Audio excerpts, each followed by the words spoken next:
All right, good afternoon, everyone. Dr. Ringel should be on his way. My name is Suren Reddy. I'm an interventionist at UT Southwestern Dallas, and it's a pleasure to have you all here this afternoon.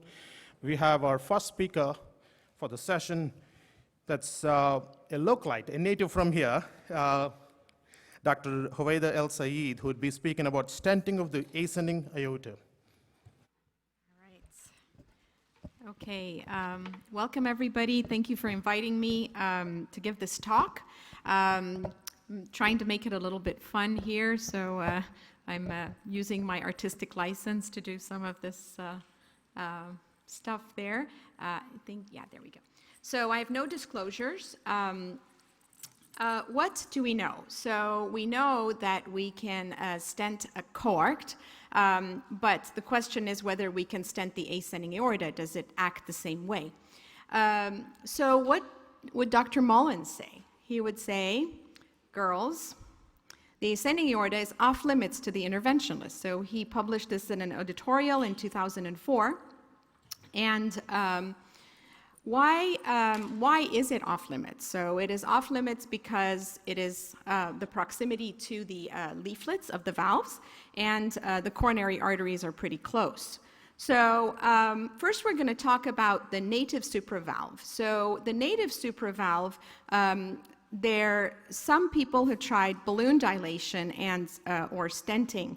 So balloon dilation was done by 3 separate groups starting in '89, Tiaggi, Jacob, and Pinto. And what they described is that there are 3 different kinds of supravalve aortic stenosis. One is an hourglass, one is a hypoplastic ascending aorta, and the other one is a membrane. And they reported a total of 9 cases, 4 by Tiaggi, 3 by Jacob, and 2 by Pinto. And out of all of the total cases, 7 of them were described as an hourglass type, and 2 are described as a membranous type. And they reported that all 7 in the hourglass type didn't necessarily work very well, had different complications, but the 2 membranous type worked. How about stenting? So the group in Cordoba started doing this in '96, and they had 2 publications. Their first publication in '96, you can see here, they demonstrate that there is narrowing in the supravalve area pretty close to the coronary. They were able to stent it pretty nicely. Their second case that they reported looked like it was a hypoplastic ascending aorta, also stented pretty nicely. So that would be success. But their second paper that they reported in 2004, they were able to stent, but they actually trapped the leaflets of the aortic valve. They were very creative in dealing with that problem. So you can see here, there's the ascending aorta, and there's the narrowing in the supravalve area. Then you can see as they put the stent in, they achieved the result they wanted. And then here, they're injecting in the ascending aorta, and they have wide open AI. And if you look here in this peristernal short axis view, you can see that the leaflets here, the left and the non-coronary cusps are actually hinged and stuck in the stent. And then you can see lower down here that they actually have relieved that. And the way they did that, they were very creative. They put in a catheter, like a JR catheter, got in with a wire through one of the struts, and then snared the wire and pulled it off. And they got away with it, and they were able to release the leaflets. And so Dr. Mullins wrote an editorial after that saying that's unacceptable, basically. So native supravalve, I think we all agree, is pretty much off limits, like Dr. Mullins had told us. What about acquired? So acquired supravalve is different. So why do people not balloon dilate acquired? That's because Tom Forbes and the group with CCISC have basically shown in their publication on balloon dilation versus stenting versus surgery of coarctation that with stenting you get a much better lasting result, and also your injury of the wall is much less with stenting, as you can see here, compared to ballooning. So credit has to be given to Jason, because this is the first real publication in 2015 of this stenting, and he showed these beautiful pictures where he used 3D imaging to demonstrate how he placed the stent. And you can see in an acquired narrowing, the narrowing is far away from the coronary arteries and pretty far from the leaflets. In his case, the leaflets were already protected because they were in a valve. So we came afterwards and reported 3 cases of stenting the ascending aorta, and we're going to go through how we did it. So I'm going to give 2 examples. The first case was a complex case, double outlet right ventricle with transposition, had an arterial switch, ended up with a pulmonary valve. So this patient was taken to the lab, and we always start with this 3D rotational image. In this case, we also had a balloon inflated in the aorta, in the pulmonary artery, because we wanted to evaluate the coronary arteries in addition, because the patient was also going to get a melody valve. And then from that, we get this beautiful 3D reconstruction here, where you can really see that it looks like this area there's a bit of torsion in that area, and you can clearly delineate the area of narrowing. This is the 3D rotation with the balloon inflated to demonstrate the relationship to the coronary arteries. You can see it here as well. You can see the coronary arteries and where they are from that balloon, basically planning to do both the melody and the ascending aorta. Here's the measurements. You can see the narrowest area is 12 millimeter, and the vessel on the top and below is about 20 to 22 millimeters. We still do balloon sizing, because I think that gives you a clear idea of how much give there is in the tissue and a better understanding of what's going to happen when you put the stent in. Will you milk in? Will you milk out? It really does give you, it's almost like a sneak preview of what's going to happen. Here you can see the sizing balloon inflated, and that you can do accurate measurements once you have that. So here's an injection in the ascending aorta. Here's the balloon sizing. Here are the measurements for balloon sizing. The narrowest is 12 and above is 22. And so we selected a Pulmaz stent, 3110. It was placed on a 22 bib balloon.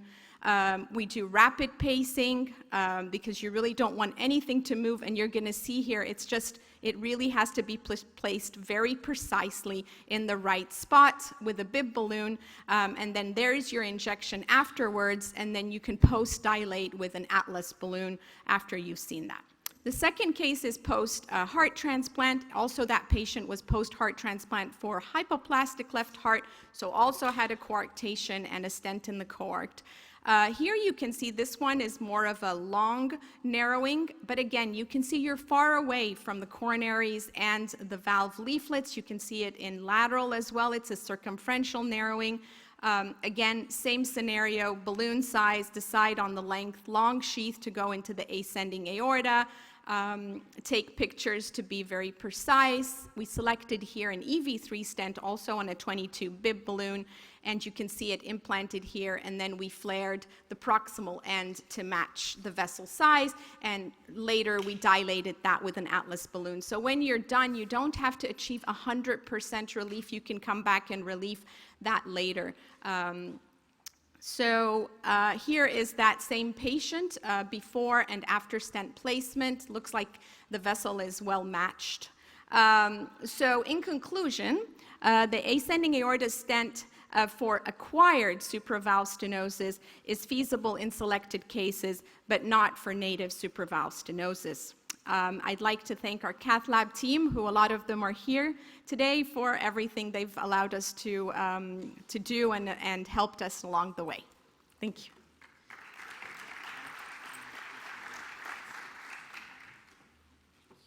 Aida, thank you so much for that talk. I apologize for my lateness, but I will have to tell you that this is the most visually arresting presentation I've ever seen. I think we do have to save questions for the end. At least that's what the PICS people have asked us to do. So we'll have everyone sit up here and then ask questions at the end. So let me now introduce our next speaker, who will talk to us on branch pulmonary artery valve insertion, when and how. Brian Moray will be speaking. Brian. All right. Thanks to Dr. Ringel and Dr. Reddy and the opportunity to speak. This is obviously a very conventional topic, branch pulmonary valve insertion, but it's a fun topic because it actually gives us a chance to celebrate some of the ingenuity in the field and some of the developments that have gone on with the development of transcatheter pulmonary valve implantation. These are my disclosures. This table is kind of designed to illustrate the point that the valves, the balloon expandable valves as they've been designed for circumferential conduits and stented bioprosthetic valves are limited in their scope in terms of the patients that they can really target. And that most of the patients that we see with tetralogy of Fallot, specifically with patched or native outflow tracts, represent a good portion of the patient population, 70 to 80%, depending on the literature that you review. And the stented, or the balloon expandable valves are really limited in our ability to address those particular patients. And so there are a number of solutions that have been developed over the years, one of which is what we're going to discuss today, which is using the branch pulmonary arteries as implant points for these valves. The challenge is really nicely demonstrated here, and some of you have been familiar or have seen this over the years. This is work that Silvia Scavano did, and looking and trying to characterize and classify the native RV outflow tract or the patched RV outflow tract. And as you can imagine, just looking at this image, the degree of heterogeneity in the outflow tract is quite impressive. And this is what makes this such a challenging disease process and what makes the design process for native outflow tract valves very, very difficult. There are a number of solutions that have been developed, and this is in the phase of development before a lot of these native RV outflow tract devices have started to come online. So this is still looking at balloon expandable valves, and this is work that Damien Kenny has done, and he has demonstrated some of these cases here at this meeting in the past, using a plication technique to reduce the RV outflow tract to make it suitable for a pre-stent and a balloon expandable valve. In these cases, these are all Melody valves. The feature that you'll commonly see through all these papers that are presented is that most of these patients have been characterized as high risk. And depending on where you work and who your surgeons are, the definition of high risk varies. I think there are some features that we can agree upon, but it is a common feature throughout all these studies and all these case series that high risk surgical candidacy makes this a potentially attractive option. This is another example that Evan Zahn did, and this is, again, also something that was presented here at this meeting, using multiple stents in parallel with one another to reduce the RV outflow tract in size to create a suitable landing zone for a balloon expandable valve. So again, really nice examples of ingenuity in our field and how you can take existing technologies and apply them to really challenging scenarios. And so the question we're going to talk about today is, what are other options and other scenarios in which we can use these technologies to solve these problems? And the thing I like most about this is if you go through the timeline of the development and the literature, if you think about when the Melody valve was FDA approved in this country in 2010, the earliest papers start coming out within the next year. And it's one of the things I love about this field is the kind of the innovative spirit that people have applied. And so when we talk about RV outflow or branch pulmonary valve implantation, the ink is still sort of drying on the boxes of the Melody valves as they're getting shipped out, and guys like Matt Gillespie are already thinking about ways in which you can put valves into different places. And so Matt calls one of his buddies and says, "I've got an idea. Let's see if we can figure it out." And so the first published series of animals, in this case, was done in 2011. And this was 10 sheep, 5 of which had valves implanted in their branch pulmonary arteries. These are patients that had surgical patches placed on their RVOTs to mimic what a transanal patch would look like. They did valve implantations in each of the branch pulmonary arteries and then evaluated them both pre and post with hemodynamic and MRI evaluations. And what they showed at 6 weeks, not surprisingly, is that you achieve lower filling pressures and higher diastolic distal pulmonary artery pressures in the animals, I should say, that had implanted valves. Again, not surprisingly, the indexed RV volumes, this is the dark gray here, are the end diastolic volumes, and the end systolic are here in lighter gray, and this is the Melody versus the non-Melody group. You can see that you start to see, and this is only after 6 weeks, you start to see differences in the indexed RV volumes in the animals that had implanted valves, just demonstrating that this proof of concept actually works. Same thing's true with ejection fraction. Interestingly, there was a significant reduction in LV ejection fraction in the non-Melody group. And this is what it looks like. And we'll discuss a little bit of the technical details of this a little bit later, but it's, from a technical standpoint, it's very similar to a lot of the work that people have done in branch pulmonary artery stent implantation and native RV outflow tract, both stent and transcatheter valve implantation. But this is kind of the first proof of concept of this issue. And here's the first described in human implant.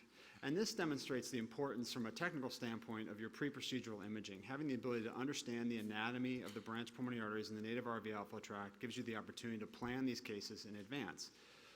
So these 3D MRA images really demonstrate in this particular patient the degree of stenosis, and they use these as targeted landing zones for valve implantation. This particular case also demonstrates that often these patients are often very high risk. This patient had a laundry list of comorbidities that made this patient an unattractive surgical candidate.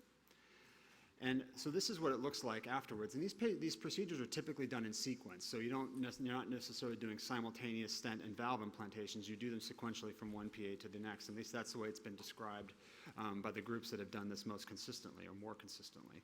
And you can see here that there was a pre-stent that was implanted, and then the Melody valve was implanted initially in the RPA, and then a follow-up implantation in the LPA. And you can see nice demonstration of valve competence in those stented areas.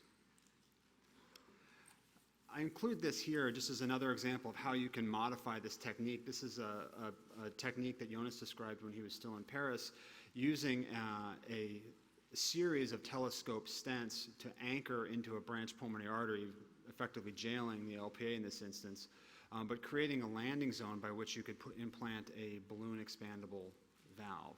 So just, again, another example of a technique that can be employed in situations in which you have a very large dilated RV outflow tract that's not suitable for the conventional or available balloon expandable valves.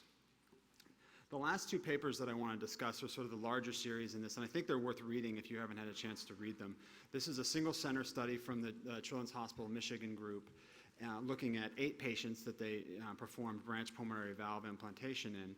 And this figure nicely highlights and demonstrates some of the technical aspects of how you do this. And for people who have done native outflow tract implantations, it's very similar in terms of how you're sizing and assessing the branch pulmonary arteries. Again, pre-procedural imaging is really important to understand the dynamics and the size, but it's also important to understand that a lot of these patients have very dynamic branch pulmonary arteries throughout the cardiac cycle. And so both an angiographic assessment as well as balloon sizing prior to pre-stent implantation can limit the risk for any adverse events. In this case, the relatively soft compliant balloons can be used slightly larger than the angiographic diameter to effectively understand where the waste occurs, and then stent implantation occurs with balloon sizes that are even larger than the initial balloon sizing measurements. And again, these were performed sequentially in what was considered to be high-risk surgical candidates. And this is the paper that was recently published, and this was a project that Ather really pushed forward and has given us a fair amount of information about the procedural success as well as the sort of the short and intermediate term outcomes with this particular procedure. And again, if this was just published last year in JACC, and if you haven't had a chance to read it, I would encourage you to read it because it's pretty instructive. There were 34 patients that were included across multiple centers. This is obviously still a relatively uncommon procedure. Successful implants in 32 of those 34 implants. It was a mixture of patients who had bilateral implants and patients with unilateral implants. And typically the patients, as you can see here in this diagram, or this image, are patients that have a single branch pulmonary artery for a number of different reasons. But it was almost a 50-50 mix of patients who underwent bilateral versus unilateral implants. And it's important to understand that these were pretty sick patients. The majority of these patients, or at least over half of them, were heart association class 3 or 4. The RVs are dilated, in some cases with significant reductions in RV ejection fraction. And there's a lot of comorbidities that play into this. And this is kind of the primary message, I think, here, and that this is an option that's really been, for the most part, up until now reserved for patients that represent a significant surgical risk for surgical pulmonary valve implantation. And you can see it's a mix of obesity, some extra cardiac factors, the presentation of different surgical comorbidities from prior surgeries. When we get these requests or are considering these types of procedures at our center, it's oftentimes patients with morbid obesity and a number of other non-cardiac comorbidities. And over half the patients in this cohort were very similar. The procedural outcomes this was a very successful procedure for the most part. Pre-stenting is performed pretty commonly in most of these patients. It does a couple of things. One, it serves to identify a nice landing zone for which you can implant your transcatheter valve. It also gives you the opportunity to say that pre-stent's a little unstable. Perhaps we should stage this procedure. Now, in this particular study, all these patients had the procedures done at the same time, but there's been a number of descriptions of these procedures being staged to allow for endothelialization of the pre-stent prior to transcatheter valve implantation. There were 6 adverse events. One was a tricuspid valve injury related to a stent embolization that had to be actually pulled back and withdrawn through the tricuspid valve, causing a chordal injury, a wire-related lung injury, pulmonary embolism, dislodgement of an ICD lead, and then a pre-stent that was dislodged but was able to be successfully repositioned. None of these resulted in patient morbidity, or mortality. The follow-up is relatively short, so it's a median of 2 years, but the data that's available thus far have been encouraging. Mild PR or less in the vast majority of patients. Not surprisingly, you see a reduction in RV size and slight improvements in RV function. Functionally, these patients all really improve significantly. So those class 3 and 4 patients notice some symptomatic improvement. There have been no reinterventions to date, and importantly, no stent fractures. And this is still a real issue. There's a lot of forces acting on these stents in the branch PA. So this is still a real consideration, and I think pre-stenting is still important. The endocarditis question is a difficult one to answer given the short duration of follow-up. There was one valve that developed endocarditis amongst all the valves that were implanted requiring surgical explant. But that would be an important feature to follow given that there's more valve tissue implanted in these patients. And then, of course, there's going to be the evolving list of valves that are coming out and are increasingly available for implantation. And this is going to change the landscape of how we manage these patients with really dilated RV outflow tracts. But there are still going to be patients for whom even these self-expanding valve frames aren't suitable. And so this technique, this branch pulmonary artery technique, remains a viable option for patients that aren't good surgical candidates and for whom a self-expanding RVOT stent is not going to be suitable. Thanks.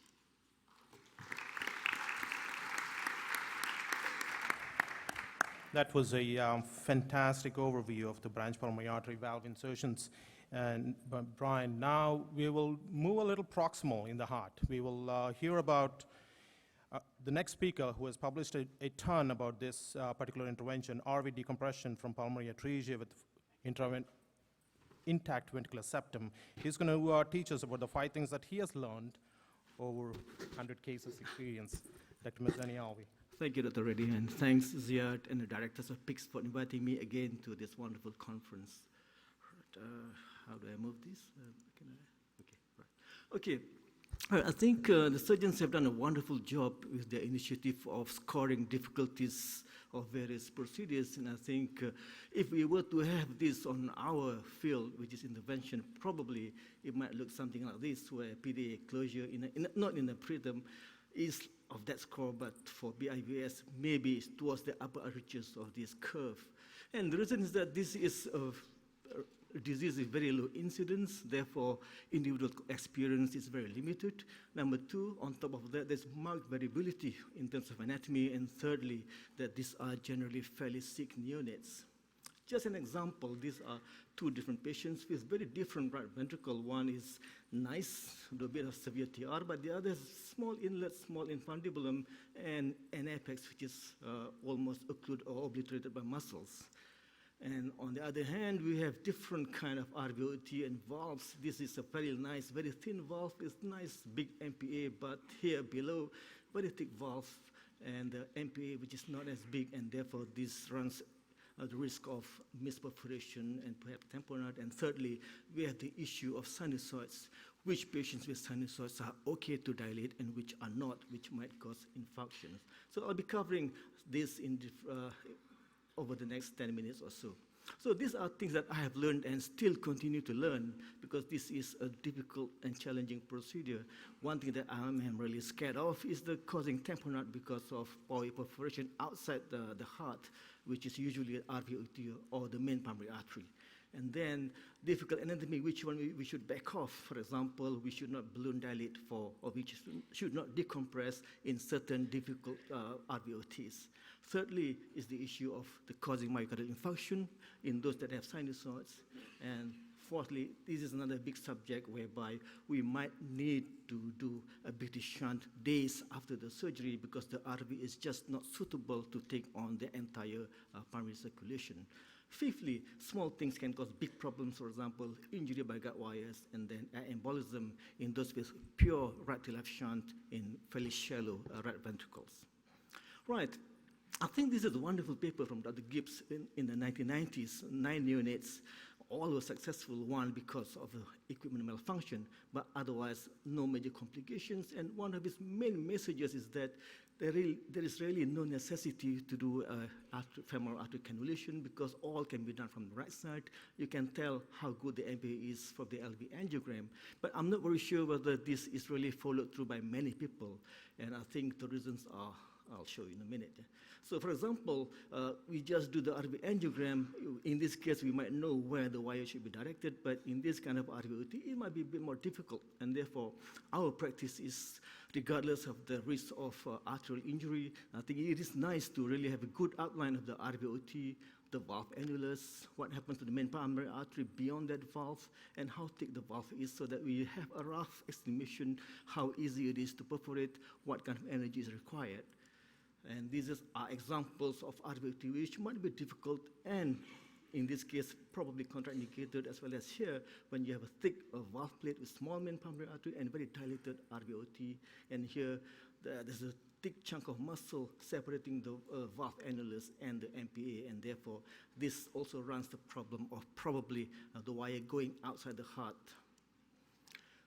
Another important way, just to not just for a pre-assessment, but post-assessment once you have the wire through, the valve supposedly, that I think it is nice to have a pigtail opposite the PDA so that we can tell for sure where the wire is going. It can be around the heart, which means that we might have a perforation outside the vessel, but here it shows very nicely on the AP view that the wire is in the right upper pulmonary artery, and here it is confirmed on the lateral view.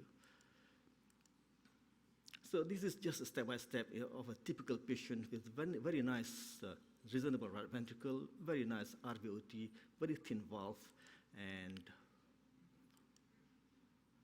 this is the RF wire going across. And then once we are through, we don't see it going around the heart, and then we would confirm that with an angiography to see that yes, the RF wire is in the main pulmonary, in the RPA, and therefore it is now okay to balloon dilate this valve.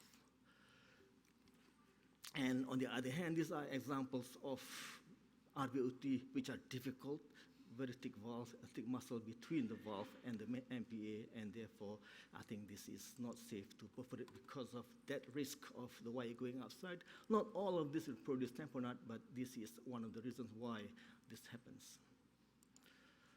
Right. Secondly, I think the risk of myocardial infarction is a very serious risk, which one needs to be very careful in terms of the assessment of the coronary arteries if there is sinusoids. And this is something very well known in this condition.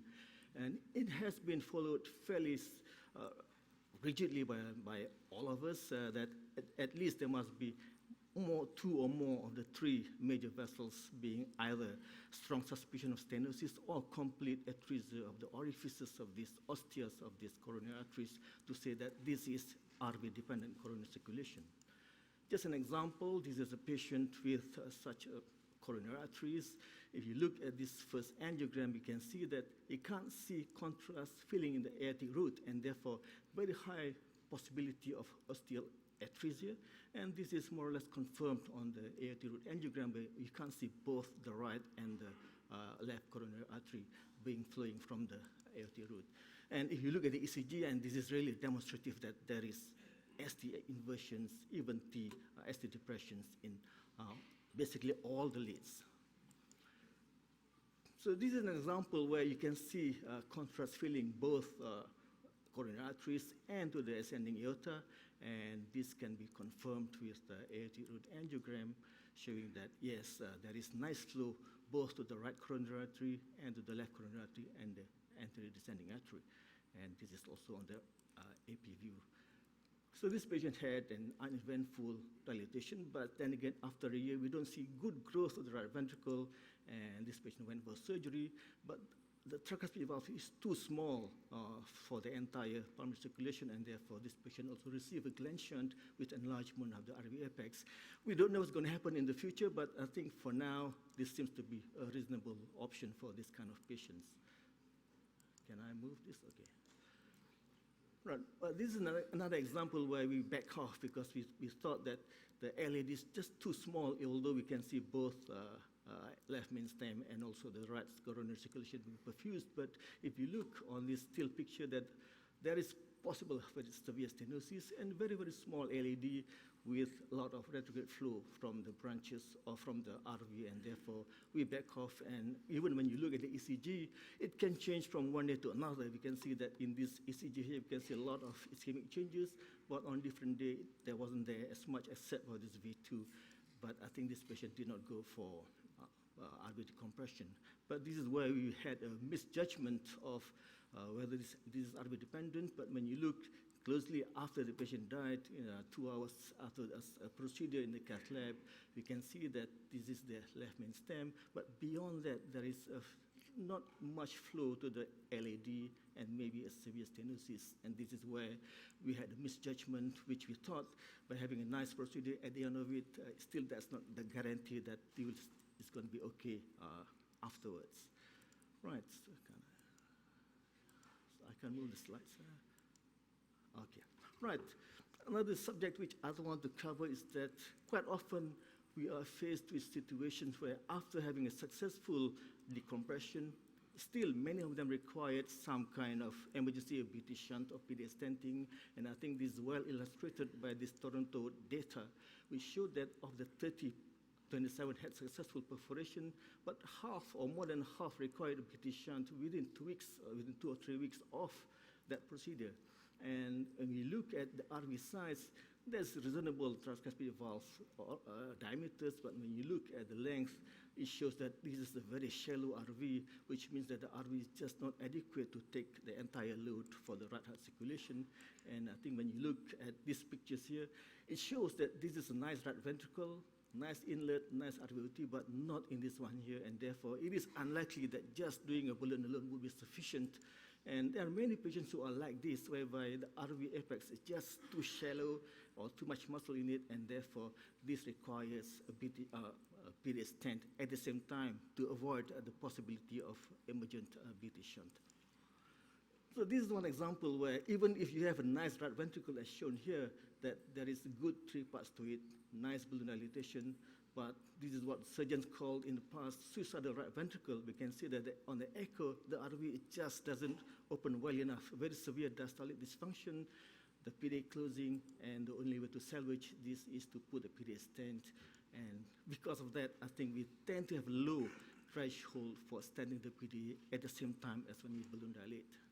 But there is a cost to pay for it. This is an example of a patient who really requires, I think, a PDA stent, but we can't really predict who's going to develop severe pulmonary overcirculation, as shown in this X-ray here.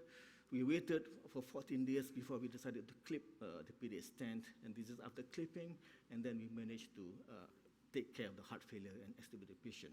So there is sometimes a price to pay when you tend to be a bit more aggressive with regards to opening up the valve and putting a PDA stent. Lastly, I just want to cover this on 2 small things but can cause very major problems. And this is an example of a typical procedure, balloon across, but when you look, I'm not sure whether you all can pick it up, but you can see that this wire here nicely deep in the distal branch, but has gone across to the other side. And at the end of the procedure, we kept watching, pulled back the wire, but we kept watching the development of hemothorax, and yes, eventually it developed, and therefore we had to put in chest drain at the end of the procedure. But this is very tragic because this patient has shallow RV, and the possibility of embolism are two. One is from the central lines, is flushing, and number two, with the end-hole catheter, like GR catheter, then you might have the problem of air in the catheter, and if it goes into the coronary artery, this is extremely rare, but I think this is embolism. You can see that the myocardium, there are a lot of very bright lights in the myocardium, which are causing severe LV dysfunction. I can move my slide. Okay, just to round off, this is just showing 9-year data from 2010. Most of these patients had PDA stenting plus valvotomy. It may be done at the same time or may be done a bit later. And a small number had BT shunt. And with those single ventricle, even then the majority were by PDA stenting.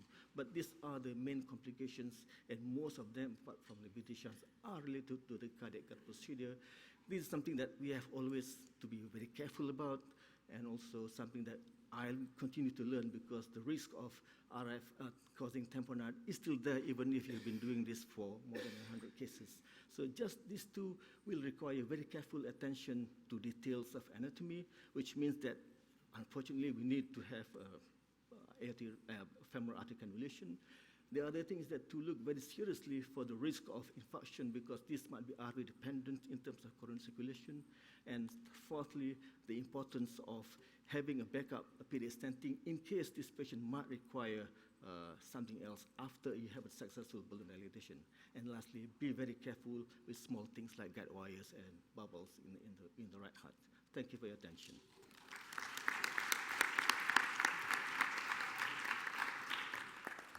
Thank you very much for sharing your fantastic experience with this difficult problem. Our next speaker will be Carlos Zabal, who will be talking to us about closing the pulmonary hypertensive duct. And just before he starts, I'd like to say there are seats up front, so if you want to take a few moments to fill in the seats, that's fine. Otherwise, we'll go ahead. Thank you very much. I want to thank CIAT for the invitation to Tijuana's backyard. Thank you very much.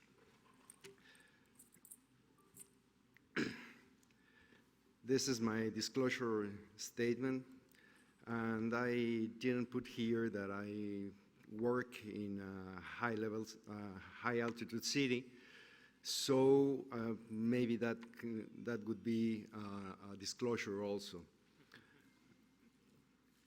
We have proved in a paper published with my very good friend Jacek Białkowski that high altitude is an independent risk factor for larger ducts and elevated mean pulmonary artery pressure. As we can see here, this is the group H is the high altitude cities. And perceived challenges in large PDAs are obviously the hemodynamic impact, but also suboptimal definition, higher circulation volume, calcified duct, often encountered in adults. We sometimes have to make an AV loop to cross the PDA, and obviously the patient size and device mismatch. We have some publications with pulmonary hypertensive ducts, and we have published also our experience. Since the availability of Platzer devices in our country from these 20 years, we have increased the treatment of PDAs with more than 2,000 cases to right now. And as you can see here, almost 30% of these PDAs are large, with more than 5 millimeters in the pulmonary end. We have published our early experience with pulmonary hypertensive PDAs from in these years, 168 patients. mm, with a mean pulmonary pressure of 42 and diameters of PDA of 6.4 millimeters. 67% of them more than 5 millimeters in diameter. Almost the majority of cases were treated with the ADO. We began to use the muscular VSD occluder, but in some cases we found very useful the septal occluder because we have issues concerning the left pulmonary artery obstruction and very short PDAs. So in 3 cases we use the septal occluder. And then we also began to use this device and publish a paper using a series of 17 patients treated with this with the septal occluder when the PDA is too short or too large for the muscular VSD occluder, and we size select the ASO 1:1 to the aortic end, or approximately 60 to 80% larger than the PA end, the diameter. These are 2 cases when using the ADO, the largest one, 1614, that slipped through the ductus, or this is another case where using the muscular VSD occluder limited by the shape of the device, and it went through the ductus also. So in these cases, we find very useful the use of the ASO. When we have available in Mexico the LifeTech Sierra devices, the large diameter PDA devices from 1816 to 2422, we began to use it with very good results.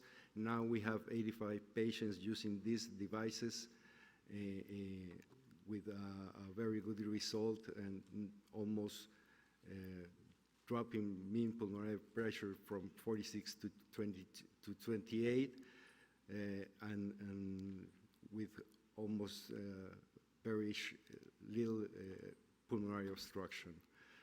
It is very important in our approach to see large and hypertensive dogs to do a complete clinical echo and hemodynamic evaluation using vasoreactive test for pulmonary hypertension. We use now iloprost and transient balloon occlusion especially, and have to do acute measures of the pulmonary end of the PDA to determine the device diameter. These are the measures that we do,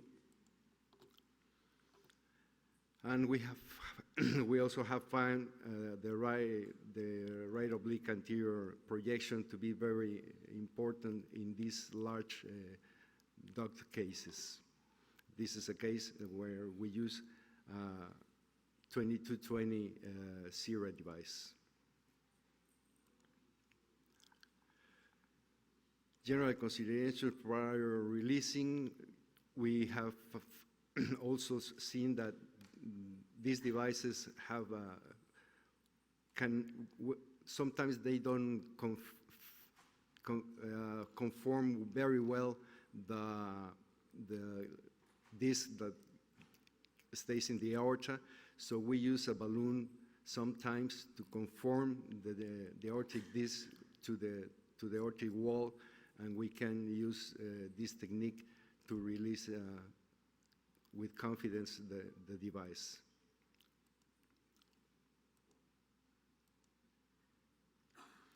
So my final remarks: transcatheter device occlusion of large and hypertensive patient ductus arteriosus can be performed safely and efficacy.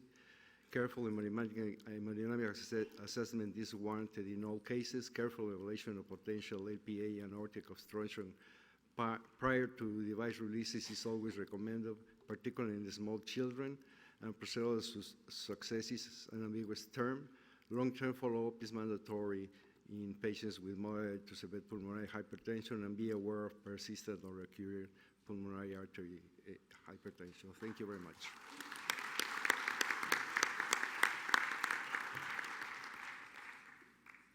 Our next speaker, Professor Mark Evelig, will speak to us about embolization of rudimentary RVs to avoid coronary damage in the same disease pattern that we kept this morning, known pulmonary atresia intact ventricular septums.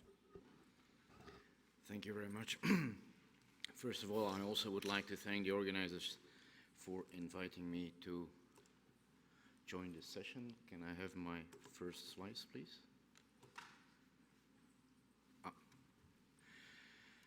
So no disclosures on this talk. What we have to realize in this subgroup of patients, that they are doing bad when you compare them with other patients with single ventricle. So if this would be the graph of pulmonary atresia intact septum, patients without coronary sinusoids, that is a group of cyanoids, the survival, or the patients that show evidence of cardiac ischemia during their life. And as you see, almost all of them show by the age of 10 signs more or less of myocardial ischemia. Here's a typical patient like that with a very smallish hypoplastic right ventricle. And you can see here big coronary arteries providing blood to the left ventricle. Now watch especially this coronary over here and see how big it is in systole, but especially how small it is in diastole. In this patient, we tried something that didn't work out, because if you can show this picture, then you know what happened. And what I learned 2 decades ago from this patient is that systolic wave creates an enormous degree of endothelial hyperplasia and fibrodysplasia, which will obstruct almost completely the lumen of the coronary artery. Here you see the tiny lumen in diastole, and you could see how big it got in systole. In other words, this hypertensive wave creates a reaction which is progressive, which will destroy the artery. And so we attempted to perfuse these coronary arteries with diastolic aortic pressure. You know the end result. That was a foolish thing to do.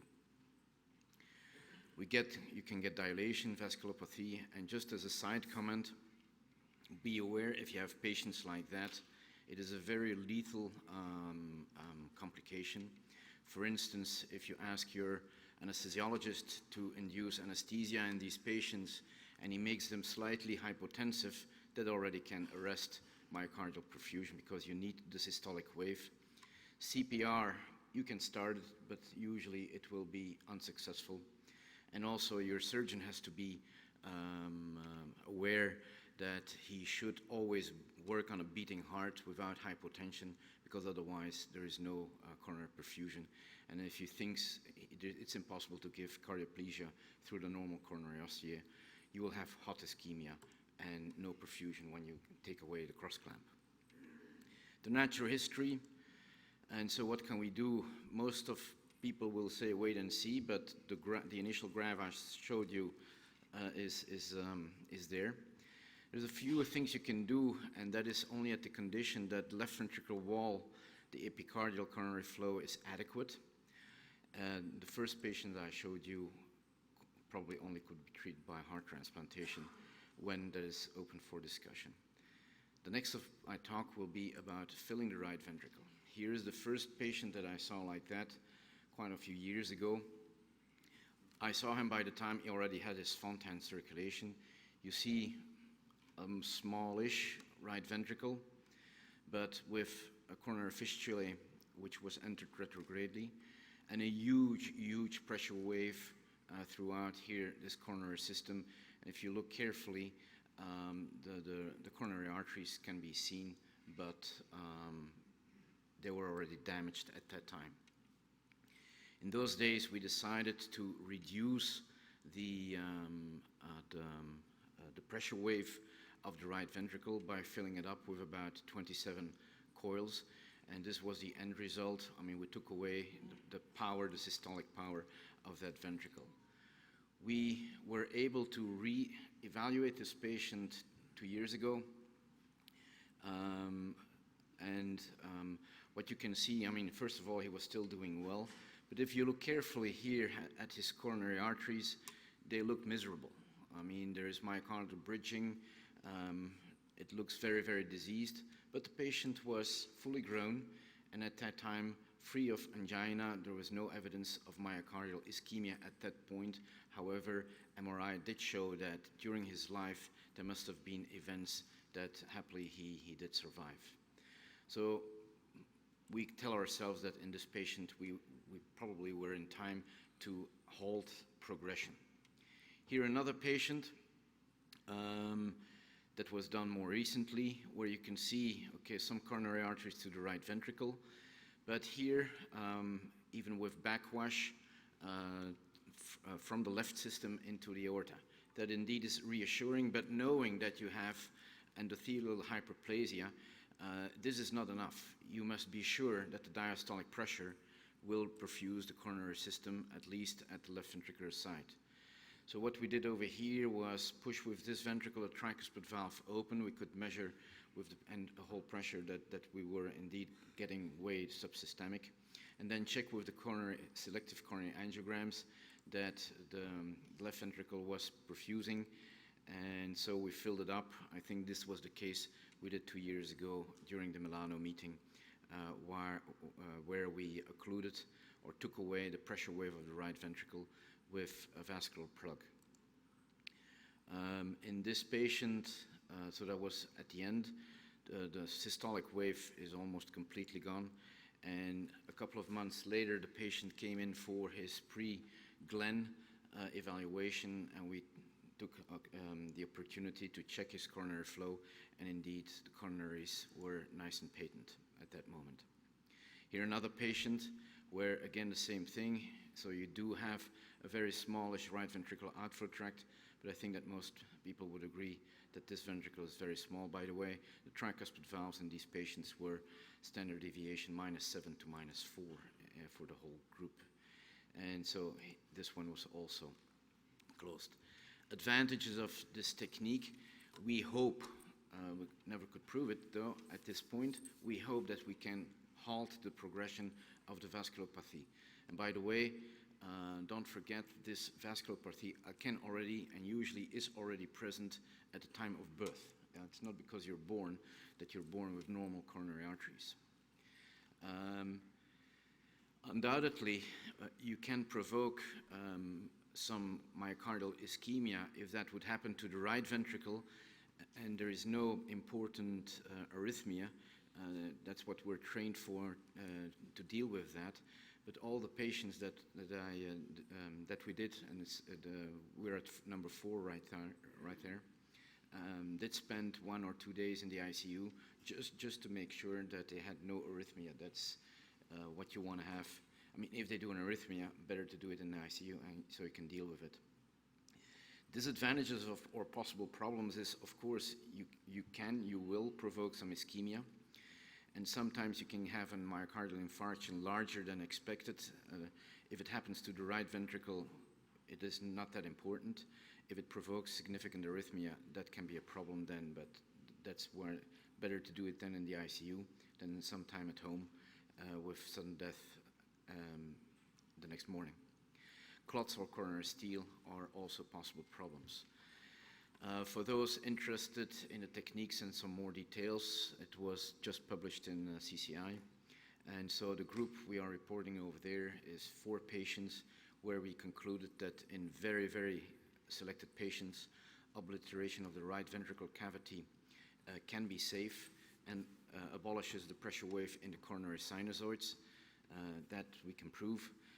What we cannot prove yet is that if it is performed early, it may halt the coronary damage and may avoid excess mortality. Time will show. Thank you for your attention.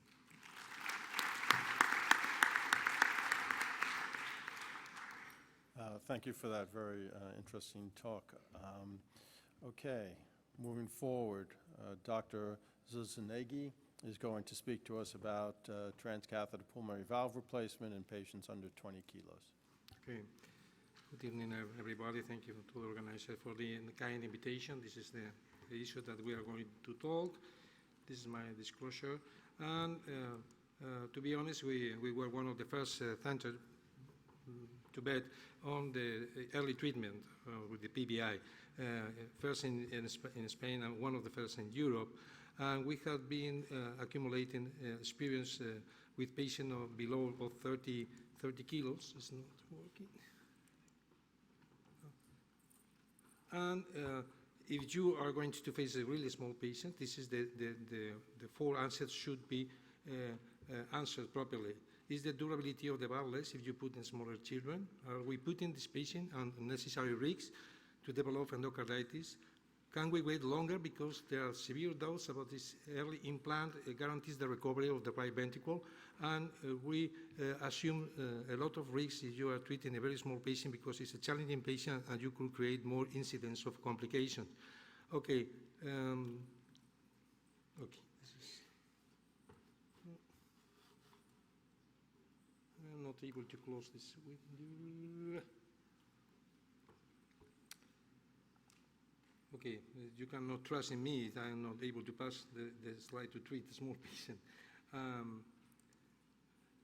And this is, we have been accumulating experience from our center, below 30 kilo patients. In the States, we are reaching 50 patients below 30. We have been compiled all the Spanish experience in a multi-registry coming from 9 centers, and with the reinforcement of this own experience and your experience shared in the Congress and in your publications, we could answer this question. The first, no. The second could be. The third is no. And the fourth question is no, but with the new apportation. Okay, we are going to take more risks, reducing the size and the weight of the patient. Okay, the first step was perhaps 5 years ago, this really less aggressive size, more than 30 kilos. Perhaps second, below than 30 kilos, it's like aggressive, but what is the limit? I don't know what is the limit, because the treatment of this patient below 20 kilos could be threatening and risky procedure. This is the series below 20 kilos. It's coming from the single center for the Gregorio Marañón Hospital. In Madrid, is 15 patients. The vast majority of them were done by jugular access. The jugular vein is 2 times bigger in patients below 30 kilos and even 3 times bigger in patients below 20 kilos. For these reasons, the jugular vein is providing us enough sites to work into. But not only is providing the sites, it's also provided a very good orientation. This is one of the threatening appearance of the dilator of the 20 French coming into the body of the patient below 20 kilos. In the past, the question of hemostatic issues was a nightmare, and our whole policy is to send the patient to the intensive care unit, maintain intubated during several hours, and obtaining an hemostasis by manual electrical compression. But we will want to share with you this silly maneuver, moving the circular hemostatic shooter that we are doing in the femoral field to the jugular. Is this possible to do? The unique precaution that you have to take is only the stitches should be done really close to the sheath, less deeply, taking into account that the coronary artery is really running close to the jugular vein. This is one of the cases we are looking for, and it's possible to do with the thinner shooter, with the stitches closer, less deeply. And this is the final appearance of the jugular vein. I promise that this silly maneuver is saving to us worries, problems, and time regarding the hemostatic issues. The jugular access is providing to us the optimal orientation to take the example while seats up into the right outflow tract. And in this way, working with the jugular, you could treat this extremely small patient. This is the smaller patient treated precutaneously. It's a patient of 12 kilos, as far as I know, is one of the smallest worldwide. And this patient doesn't belong to our center. It was done in the southern Spain, in the Virgen del Rocío Hospital. It's a patient of 17 kilos with a very bad hemodynamic condition, with a double lesion of the previous surgical prosthesis implanted. The problem is that we don't have any kind of veins to work into, because all the patients are completely obstructed in the superior and inferior part of the body. For this reason, and in order to avoid the reintervention, we decided to go ahead with the transhepatic approach. And remember that it's a very small patient, 70 kilos.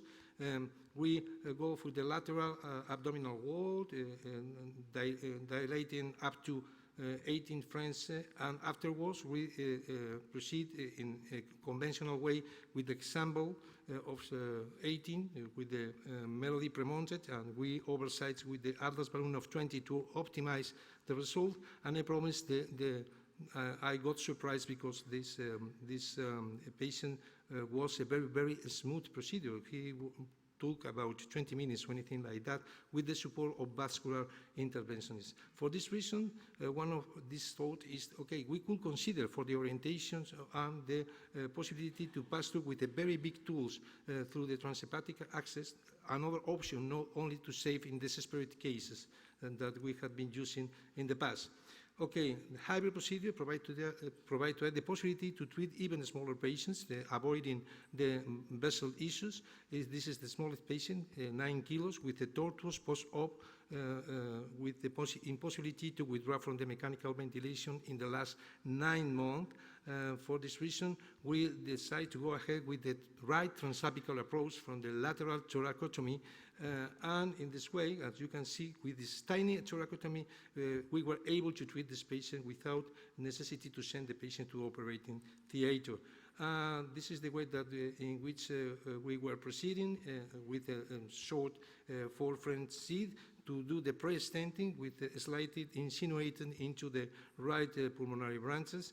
And afterwards, we proceed with the example directly through the lateral thoracotomy and the apex of the right ventricle with example 22 with the melody premonted before, trying to preserve the flow in the left pulmonary artery with this nice result. The outcome of this patient was fantastic. We were able to discharge from the icon from the hospital, and he maintained at home without ventilatory support. This is the normal appearance of the pulmonary branch. This is oak-shaped, but normally when in the follow-up, when in the patient below the 30, even more below 20 kilos, the appearance is that with the dilatation of the trunk, with the slight and hypoplastic pulmonary branches, and even with stenosis in the region. This is a very, very challenging anatomical scenario to work, to put any kind of valve. This is the valve appearance. Even more, if you have the pre-stented pulmonary branches, the things could be worse. For this reason, we try to elaborate this prototype. This is a Spanish pillar. The Spanish pillar is full of our cell call for this, and this is a variation of regular pillar. He tried to work with Andratec. It's a very long stem with 3 segments, 2 exterior, 2 centimeters and 3 centimeters, and 1 center segment with a very extreme open cell structure. Okay, I need to close this again. Okay, and the unique relevant apportation from us is to move the use from the bifurcation of iliac artery from the bifurcation of the pulmonary arteries. This is the most relevant idea that we had. We modified some features of the structure of this metallic endoprosthesis, and afterwards we checked the possibility to implant in this challenging anatomical substrate with the in vitro catheterization on 3D models and semi-distensible and semi-opaque model. And you can check what is the adaptability of this endoprosthesis to this challenging scenario. For this reason, we did this catheterization in vitro in advance in 6 patients. We treat, for example, this kind of patients, 16 kilos patients with a bow-back appearance, with dilatation of the trunk, with a stent pre-implanted in the left pulmonary branches, insinuated in the bifurcation. I suppose that we have the consensus that it's a very challenging anatomy to treat, even if you take into account the weight of this patient. Okay, we implant Spanish pillar, insinuating, overlapping inside the previous pre-implanted stent, and with the 18 millimeters balloon, and afterwards we did several oval dilations to adapt the metallic structure of the endoprosthesis to the inner surface of the LVOG. And this is the final appearance.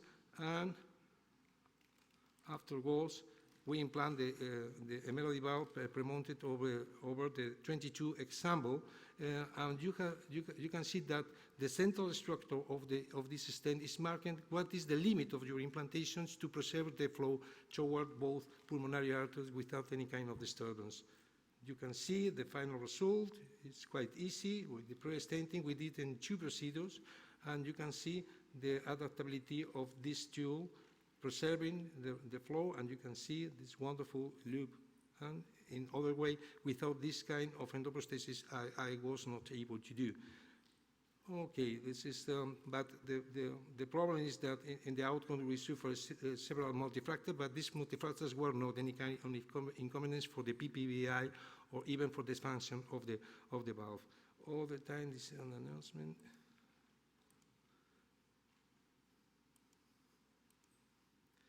And 4 of these patients were pre-stented with this kind of stent, with successful.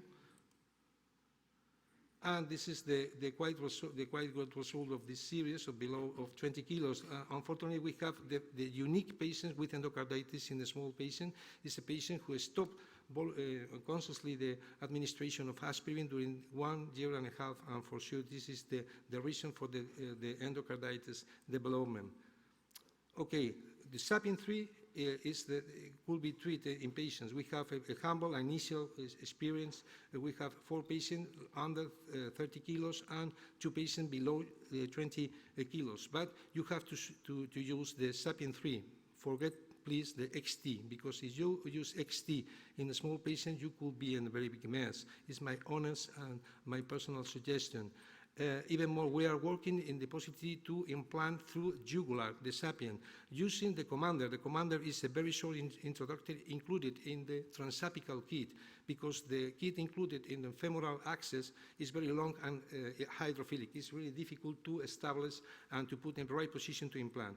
If we are able to implant the SAPIEN by a jugular, why not? Without pre-stenting, we are able to treat this extremely small patient like in the melody use. Okay, this is time to jump forward because we have technical resources and knowledge, but we don't have to maintain the thinking, the worries about it's only the indication, the benefit for the patient. Another thing is the jump consequence. Okay, thank you very much.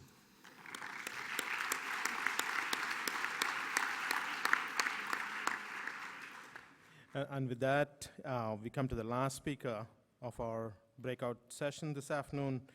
We invite Dr. Matt Gillespie to come and talk to us about the 1-year outcome data from the GORE ASSURE trial.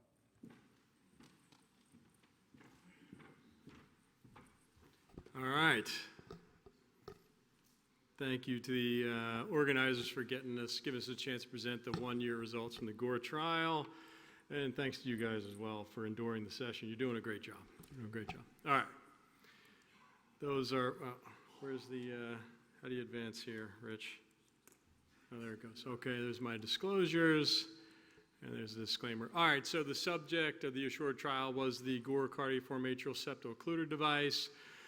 There it is pictured on the right there. It's a platinum-filled 6 to 8 nitinol wires covered in EPTFE, and it's designed to sort of cover and fill the hole. And how it fills the hole, the orange arrows are marking the anatomically adaptable center waist of the devices, and that is the feature that differentiates it from the older GSO device. Very similar delivery system to the GSO, except it's colored black and it has a couple little more step-offs to give you some more tactile feedback. It's 80 centimeters in length, 10 to 14 French, 10 French for the smaller devices, 14 for the largest. And the handle itself facilitates loading, deployment, and retrieval of the device should you need to retrieve it. There's 5 different sizes, treating defects ranging between 8 and 35 millimeters. And you can see the devices are 27, 32, 37, 44, and 48, with the requisite delivery catheters listed there as well. This is what the procedure looks like, and it's worth just seeing this, because one of the unique features of this device, if you haven't used it yet, is you form the LA disc, it comes out as a cone, almost like a funnel. And so that's different than the GSO and different than the ASO and other ASO-like devices. That's a beating heart. And in a second, we're going to cross the atrial septum here. You can use a wire. There's a rapid exchange port at the tip if you'd like to. If you choose to do that, you have to upsize by 1 French size for your delivery sheath, or for your vascular sheath. So the LA disc opens up, you pull it up against the atrial septum, and then it's a matter of sliding the slider along to form the RA disc, and it sort of forms the device into its nominal conformation. Then it's a matter of locking loop. This is a real world case. This is a TE showing an ASD, 3D look, a reasonable device, balloon sizing. The size itself is not very important, but this is the LA disc opening up on fluoro. So just like the animation showed, it opens up like a cone. It's a matter of pulling it back, seating it against the atrial septum like you see here. So that cone fills the LA and then tapers as you pull it back onto the septal wall. I didn't film the RA deployment, but this maneuver is akin to the Minnesota wiggle with the Amplatzer device, in that you can give it a little push-pull while it's still attached and not locked. Then you can see the LA and RA disc, the pedals of each deflecting away from each other. That's on fluoro, that's how you know that you have it in both views. And then it's you release the locking loop. Now this delivery system is pretty stiff, so it's not until you release the locking loop that the septum moves into a more natural, neutral position, as you'll see here. Okay? This is what it looks like, and you can see the plane of the septum in between the 2 discs, and this is what it looks like on echo afterwards, and then some nice 3D pictures, which it's not important if they play. So that's the procedure. Let's see if this will go.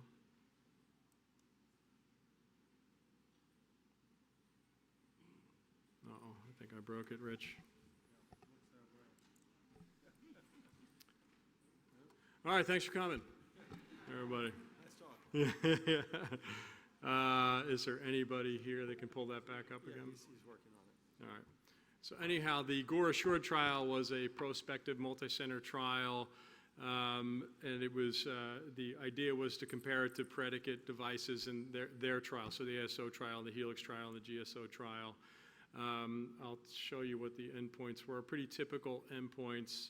Closure success, technical success is the primary endpoint, and then a co-primary endpoint, which was really an intent to treat analysis. So anybody who came to the lab, had the device put in, what would happen to them in the longer term. So all right, let me do this. We can skip ahead. So as I said, the objective was to evaluate safety and efficacy of the Gore cardioform device. There were 22 sites. Everybody was allotted 2 training cases because the device was just different enough that it's good to get a good feeling on it before you embark on evaluation of the procedure. There were 125 pivotal subjects in the non-training group. The primary endpoint was 6 months, and patients are being followed out up to 3 years total. As I said, the co-primary endpoint 1 was closure success in patients at 6 months, in patients who had a device in when they left the lab. And success was defined as completely occluded hole or an insignificant residual leak as determined by a core lab. And then the co-primary endpoint 2 was clinical success evaluated at 6 months. It's a combination of you came to the lab, you had a technical success, and did you meet the safety and closure success endpoints at 6 months' time. So I really thought of it as an intent to treat analysis. And there's all typical secondary endpoints like RV remodeling, clinically significant arrhythmia, et cetera, et cetera. These are demographics. Most of these patients were pediatric.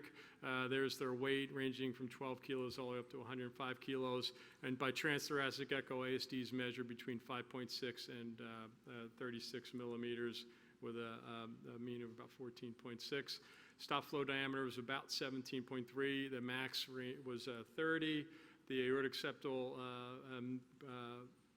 was between rim was between 0 and 27 millimeters. 57% of the patients, like most ASD patient population, had deficient retroaortic rim. Septal length is listed there. And interestingly, let me go back if that's possible. So 30% of the patients that we treated with this device weren't ideal candidates for either the predicate Gore device nor, based on deficient retroaortic rim, for the Amplatzer device. So it was nice to see how this device was going to respond in that subgroup that really weren't ideal. This is the distribution of the devices that were used in the pivotal trial. It's a pretty even distribution with, of course, the larger device was used less than the others because we don't see holes generally in that size range often. We presented the 6-month outcomes before, and I'll just say that if you look at closure success in the evaluable subjects that came back for a 12-month follow-up, the patients who had device closed at 6 months, there was no change. So it was 100% in the patients we were able to evaluate. And the breakdown was that they were occluded at 95% and trivial to a small hole in about 4 to 5%. As I said, the closure test did not change between 30 days, 6 months, and 12 months. And if you, the patients, we were missing 13 patients in our follow-up cohort at 1 year, and it's not that anything bad happened to them, it's that 10, we just didn't have the images. We're working on getting all those to look at them, and we'll report that if it changes. You look at co-primary endpoint 2, which was technical success combined with safety and closure success, and you see that there's no difference between the 6-month outcome and 12 months. So if you had success by these criteria at 6 months, it seems to have held through for the year, which should not be a surprise to any of us. An important endpoint, especially in older patients, is clinically significant new arrhythmia, and there were 6 patients who had arrhythmias that the review board determined were clinically significant and related to the procedure of the device at 30 days, but there are no new arrhythmia events at 6 months, nor between the 6-month and 1-year window.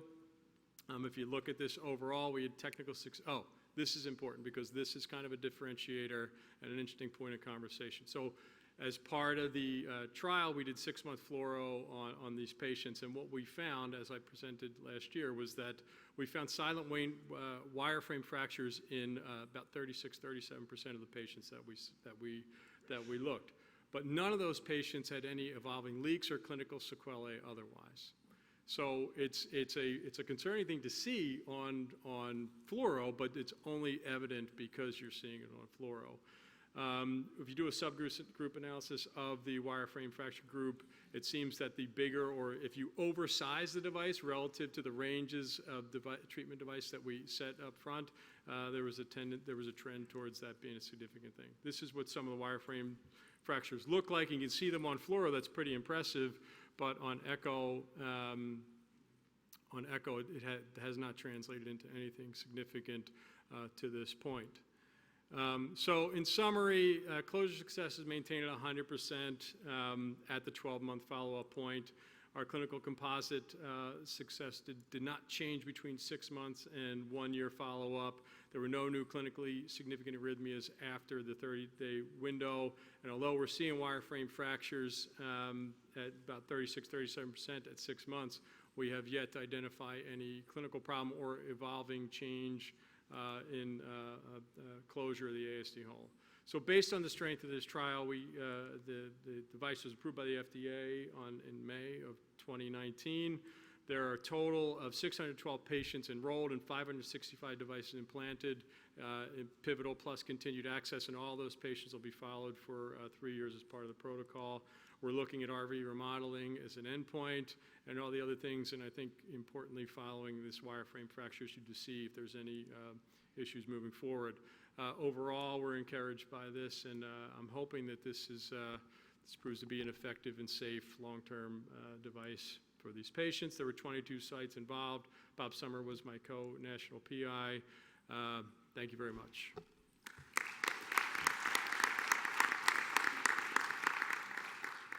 Any questions? Matt, thank you very much. That was very interesting. I thank all the speakers for keeping us on time and actually catching up a lot of time. It leaves us with much time for questions and discussions. These were all provocative talks.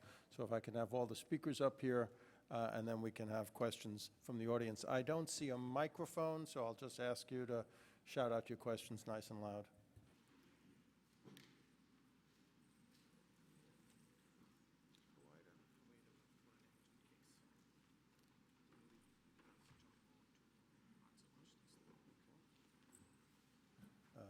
Okay, I don't see Hawaida, but John, you're here, so if you'd like to answer for her, if there are any questions.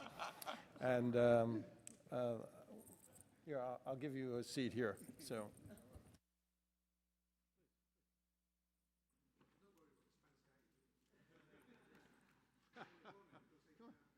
Jim, do you have a question, or you just stand there? And why don't you throw it out there, Jim? You got to talk. We can't read your mind, pal.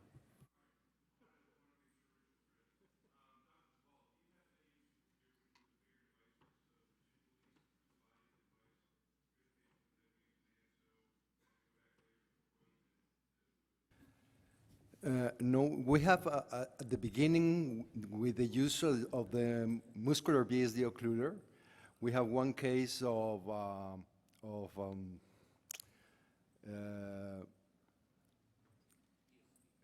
no, with the BSD occluder, yeah. We have one case with hemolysis, a residual leak with hemolysis, but with the ASO or the new Sierra big devices, we have known such problems. Yeah, Tito.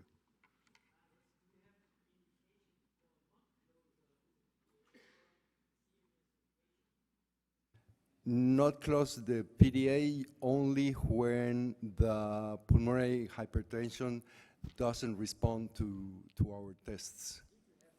Yeah.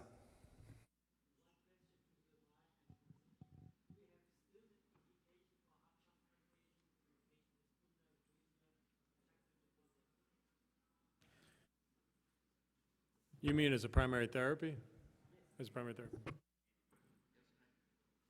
I think the question was, do you have an indication, or in Mark's practice, heart transplantation as a primary therapy for pulmonary transient septums? Obviously, I'm assuming you're talking about coronary-dependent circulations. Yeah.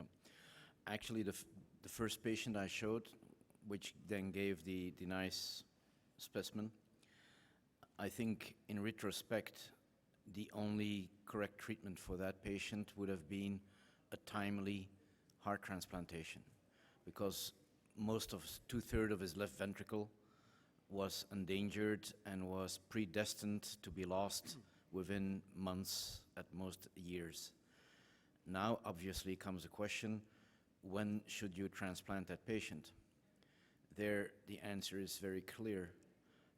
Let's say an hour or two before he would do a cardiac arrest based on ischemia. And in order to answer that question, you need a big glass bowl, I think.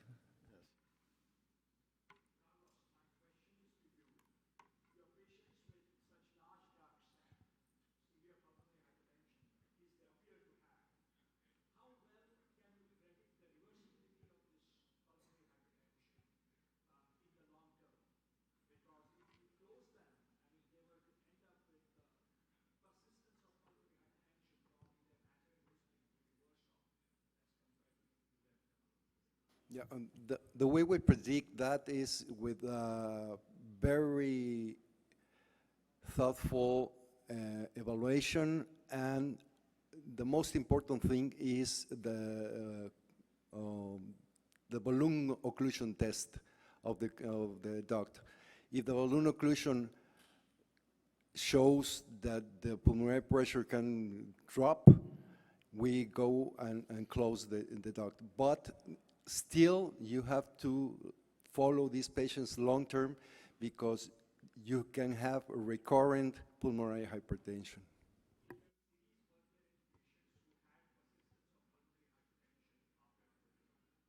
In our series, there is one girl that had recurrent pulmonary hypertension.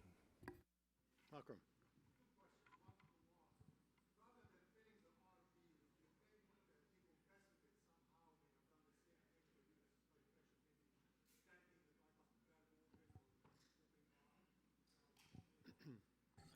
Yes, that would be an option.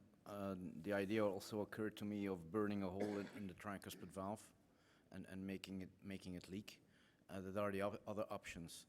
However, just taking away the pressure wave, that's the main goal that you want to have, and that way you still can keep some myocardial perfusion, whatever it may mean. It also avoids the possibility of having a circular flow going around from the coronaries to the right ventricle to the right atrium and things like that.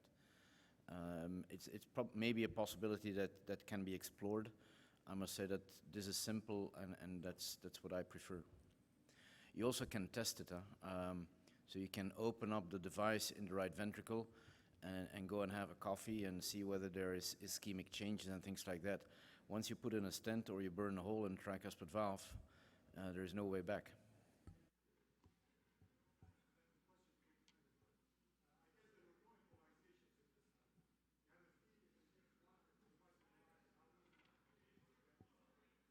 Yeah, so the question was embolizations. Excuse me, can you just close the door there so we can hear? Thank you very much. So, in the trial design, we built in these training cases for exactly that reason, especially because we weren't sure about sizing for the device at all. I mean, like the ranges were sort of based on some animal data, but we weren't really sure. So we thought there may be some issues sizing and working with the new delivery catheter and embolization. And in fact, the very first United States case, the device was put in place and then popped out and had to be retrieved by me. So you can retrieve this using standard retrieval techniques and snares. Matt, I understand that this deforms the septum even more than the cardioform device. So it looks like you're putting in a fairly large size device which may essentially cover the atrial septum. With the increase in frequency of atrial fibrillation and left heart procedures, mitral clips and so forth, how crossable will this device be? Right, so there's two, because that issue is coming up more and more frequently, especially with the evolving mitral intervention. So should we be closing the door between the septi? And I would say that's a down the road issue that deal with the problem that you have to deal with at hand, and I think we may have to invent our way into crossing these devices down the line. So I don't let it stop me. That's number one. Number two, the device itself is actually very soft, and they use the term anatomically adaptable waist, and it turns out that it's true. So it fills the hole, but it really doesn't deform the hole at all. It just kind of fills it in the shape of the original defect. So if you have an oval hole, you can go back on fluoro and you can actually trace where the waist is actually tracing the natural conformation of the ASD.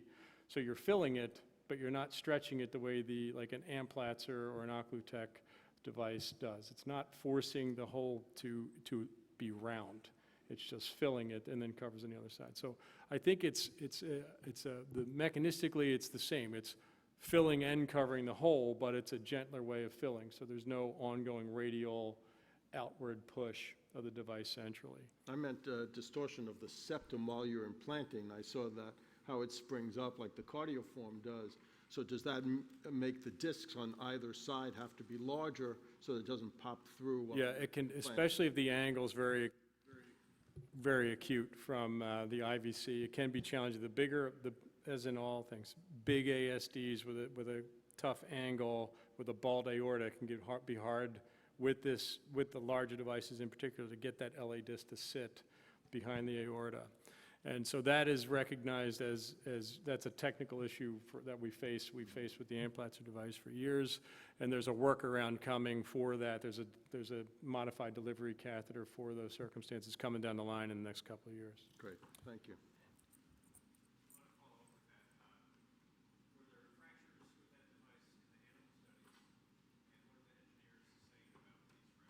That's a great question. So the question is, did they predict these fractures? And they did, actually. So they did their finite element analyses, and they had animal studies, and they predicted that there would be fractures, because we know this from the predicate helix device and the predicate GSO device, that these things will be prone to fracture. And not only did they predict that there would be, they predicted where they would cluster mostly. And Most of the fractures are happening centrally in the middle of the device, and we don't have serial fluoro to say when they happen, but it's we think it's as the device starts to heal in and stiffens, and the ongoing dynamic compression of the atrial septum translates the pressure down the wire. There's a natural kind of fatigue or break point in the center of the device. So that's where the fractures have occurred for the most part. Now, there have been some peripheral fractures, but if you look at a heat map of where the fractures are, they tend to be centrally located. And I think that that's probably a key feature, because if you're breaking in the middle and you're already endothelialized, you're unlikely, I hope, to be causing any kind of device-related trauma in the longer term. Okay, I guess one last question.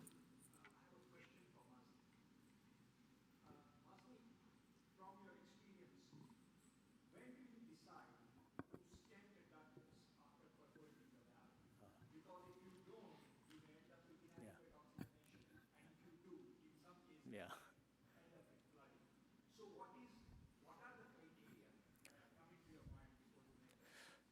I think the main one is probably the length of the RV, which means that if the RV is very shallow, which means the apex is almost obliterated by muscle, that is where I would prophylactically stent the PDA. Because by the valve diameter alone, the transcatheter valve diameter alone can't really tell very well, as I showed from the Toronto data, that these patients are or are not going to need additional procedures. Therefore, if the RV is shallow, there's no much apex, then I would put in the stent right away.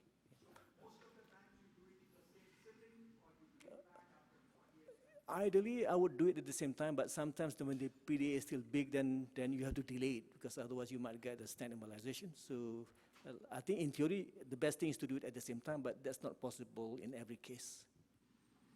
Okay, again, I would like to thank all the speakers for giving us a very thought-provoking session and making us look good by keeping us on time. Thank you.